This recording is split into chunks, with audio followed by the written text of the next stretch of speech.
Vous êtes là? Vous voulez apprendre plein de choses sur notre chaîne?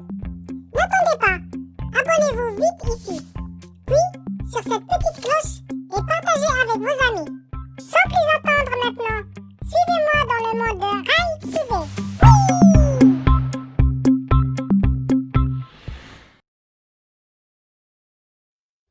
Bonjour mes amis.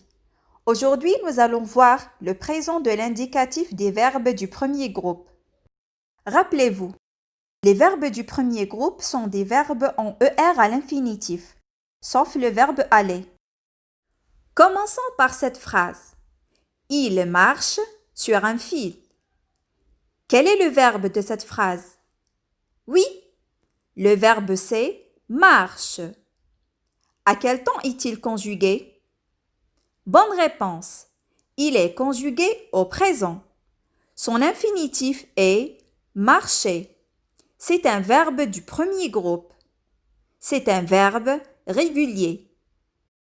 Maintenant, allons voir sa conjugaison avec tous les pronoms personnels.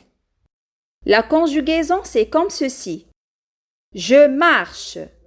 Tu marches. Il, elle marche. Nous marchons. Vous marchez. Il, elle du pluriel marche. Les lettres en rouge sont les terminaisons régulières de tous les verbes en ER. Ça veut dire les verbes du premier groupe au présent de l'indicatif. On voit qu'elles sont toutes muettes, sauf nous marchons. On, nasal. Vous marchez. Et. Choisissons un autre verbe. Par exemple, le verbe aimer. C'est un verbe régulier. J'aime. Tu aimes. Il, elle aime. Nous aimons. Vous aimez. Il, elles aiment. On voit que les terminaisons sont e, es, e, ons, ez, ent. On reste toujours dans les verbes du premier groupe au présent, mais cette fois-ci, on va voir les verbes irréguliers. C'est vrai qu'il y a quelques verbes irréguliers, mais ils ne sont pas très difficiles, ce qu'il y a une certaine logique. La première catégorie. Parmi les verbes du premier groupe, ce sont les verbes qui se terminent par CER, GER à l'infinitif.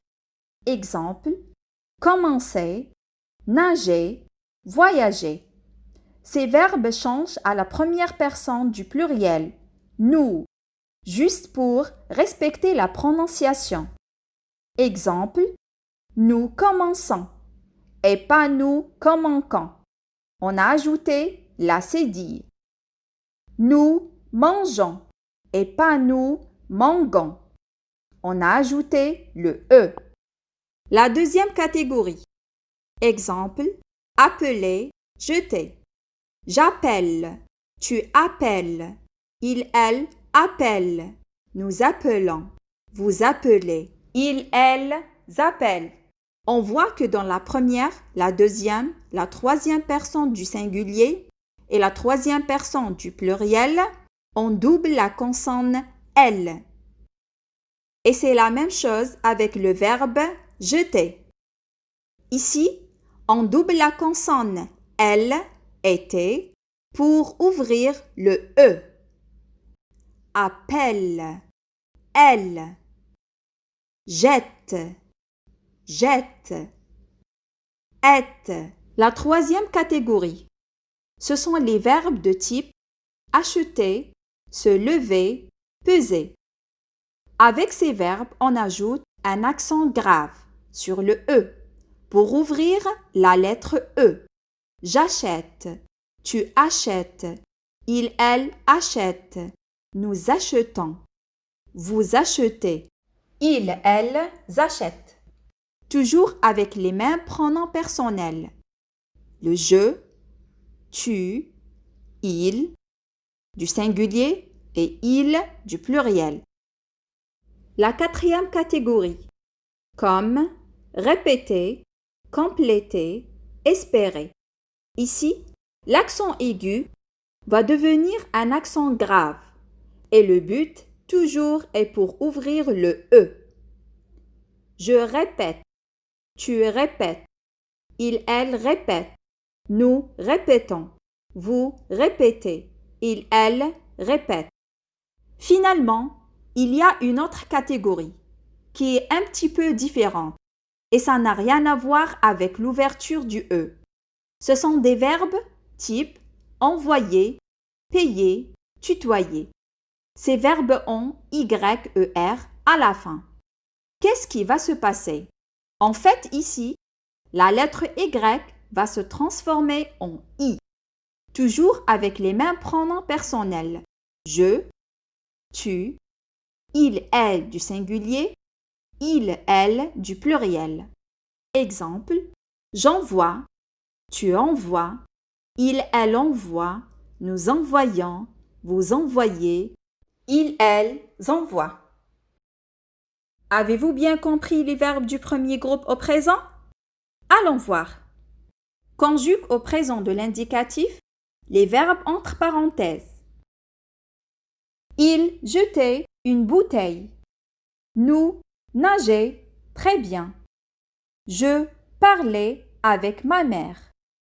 Tu achetais des légumes. Elle envoyait un mail à sa tante.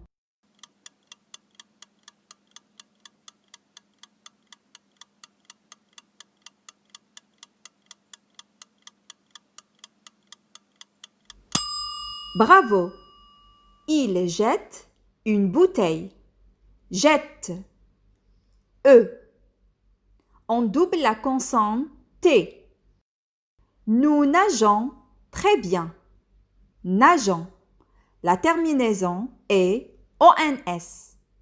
On a ajouté le E pour prononcer le G. Nageons. Je parle avec ma mère. Parle. E. Tu achètes des légumes. Achète. La terminaison est ES. On a ajouté l'accent grave. Achète. Elle envoie un email à sa tante. Envoie. La terminaison est le E. On a remplacé le Y par un I. Au revoir et à la prochaine!